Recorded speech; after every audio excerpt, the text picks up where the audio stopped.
এইটার ভেতরে যতক্ষণ আছেন ততক্ষণ আপনারা যা দেখার দেখে নিন। অন হয়েছে? এটা দিয়ে বেরিয়ে যাওয়ার পরে আপনাকে স্যার এটা হচ্ছে মাল্টিপ্যারা পেশেন্ট মনিটর। এটা হচ্ছে তার এনআইভি কাফ।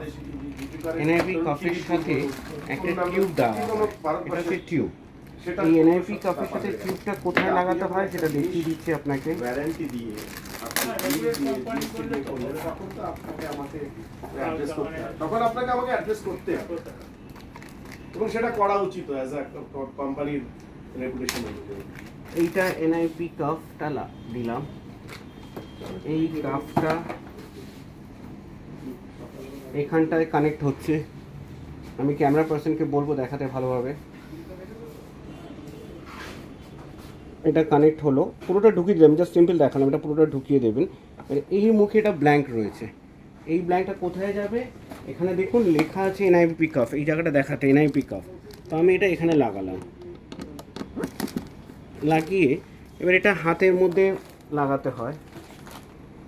হাতের মধ্যে আমি আমার একজন সার্ভিস ম্যানেজারকে দেখাচ্ছি। স্যার একটু আসবেন, আমি এনাকে দেখাচ্ছি যে কাফটা লাগালাম। লাগানোর পরে আমার মনিটরটাকে আমি অন করছি। এটা মনিটরের সুইচ।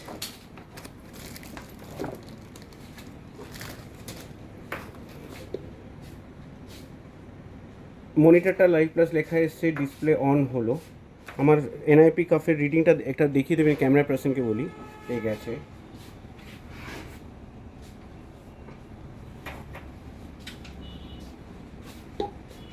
মনিটর অন হলো। এবার কেন কোনো কিছু আসছে না, কেন আমি কোনো কিছু, এবার এই জায়গাটা একটা এনআইপি কাফ টিউব লেখা আছে। এই এনআইপি টিউবটা যদি করি, এখানে দেখুন কাফ রিডিং নেওয়া চালু হয়ে গেল। ওখানে ওই হিমানিশ স্যারের ওখানে এটা প্রেশারটা মাপছে। এবার এখানে আমরা রিডিংটা দেখবো প্রেশারের কি আসছে। মানে এইভাবে এনআইপিটা মনিটরের ক্ষেত্রে মেজার করা যায়।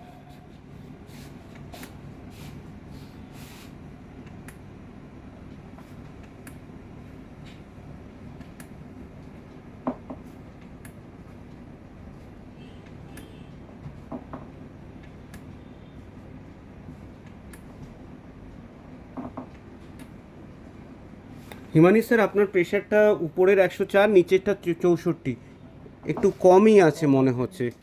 ঠিক আছে, এবার আমরা হিমানি স্যারের SP2 প্রোবটা চেক করবো। SP2 প্রোব এইটা, এটা অ্যাসেসের মধ্যে থাকে। এটাও কীভাবে লাগাবো, এখানে আছে জায়গাটা।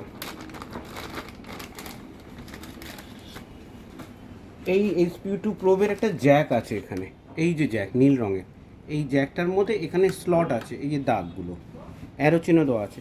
এই অ্যারো চিহ্ন দাগটা স্লটে দেওয়ার পরে খাপে ঢুকিয়ে এখানে সেট করে এই যেই লাগালাম ট্যাঙ্কটা খাওয়া ছিল। এবার আমি হিমানি স্যারের হাতে আঙুলে দিচ্ছি। এবার হিমানি স্যারের যেই হাতে দিলাম আমি, SP2টা এখানে চালু হলো। এই যে লাল দাগ অ্যারো মানে ওয়েবের মতো ঢেউয়ের মতো হচ্ছে, এখানে চালু হলো। এটা ওনার 98, SP2 একদম ঠিকঠাক আছে। ঠিক আছে, এখানে আরেকটি জায়গা থাকে ইসিজি লিডস, এটা ইসিজি। আমরা তো ডাক্তার না যে ইসিজি দেখাবো, কিন্তু এটা ইসিজি করতে গেলে ডাক্তাররা ইসিজি এই জ্যাকটা ইসিজির মধ্যে লাগায়। এখানে কালো এই জায়গাটা, এই বড় জ্যাকটা এখানে অ্যারো চিহ্ন আছে, আর লিডসগুলো চেস্টে লাগাতে হয়। আর আরেকটি জিনিস আছে টেম্পারেচার প্রোব। এই টেম্পারেচার প্রোবটা, এই যে বড় এই জিনিসটা আছে, এইটাও এই টেম্পারেচার প্রোবের এখানে 1, 2 স্লট করা আছে এখানে লাগিয়ে। আর এই যে টেম্পারেচার প্রোবের একটা এখানে আছে, সেইটা আপনি শরীরের যে কোনো জায়গায় টাচ করবেন, আপনার বডি টেম্পারেচার শো করবে। এই জিনিসটা, এটা আপনি যে কোনো জায়গায় টাচ করবেন, আপনার বডি টেম্পারেচার শো অফ করবে। তো এই হচ্ছে মনিটর, কোনো কিছু সেরকম প্রবলেমস নেই। আচ্ছা, আর যদি কোনো অসুবিধা থাকে আপনি ডেফিনেটলি কল করবেন আমাকে 24/7। মনিটরের সাথে এটা একটা পাওয়ার অ্যাডাপ্টার কেবল দেওয়া হচ্ছে, এটা পিছনে লাগানো হয় এই জায়গাটায়। আর এটা তো প্লাগ পয়েন্টে, আর এই জায়গাটা এটা এখানে। আর এর সাথে ইসিজি লিডস যেটা দেখাচ্ছিলাম, তার সাথে ইসিজি এটাও দেওয়া হচ্ছে। আর একটা এই জিনিসটা দেওয়া আছে। হিমানি স্যার, এটা হিমানি স্যার দিকে ক্যামেরাম্যানকে বলবো ফোকাস করতে, ইনি আমাদের সার্ভিস ম্যানেজার। হিমানি স্যার, এটা কী জন্য লাগানো হয়? এটা হচ্ছে আর্থিং। এটা কোনো দরকার নেই। দরকার নেই, এবং যদি প্রয়োজন মনে করেন যে আপনার ইসিজিতে কোনো রকম সার্জ আসছে বা স্যাগ আসছে, সেক্ষেত্রে আর্থিংটা করতে পারে, না হলে কোনো প্রয়োজন নেই। ঠিক আছে, ধন্যবাদ। তো এই হচ্ছে টোটাল, আর এর মধ্যে অ্যাসেসরিজ দেওয়া হচ্ছে কি SPO2, NIBP আর আপনার টেম্পারেচার প্রোব আর পাওয়ার একটা কেবল, বাস এই হচ্ছে ব্যাপার। ধন্যবাদ। কোনো যদি অসুবিধা হয় নিশ্চয়ই কল করবেন। নমস্কার, Amitabh Bhaduri, lifestyle self care private limited. এইটা ওখানে রেখে দাও তো।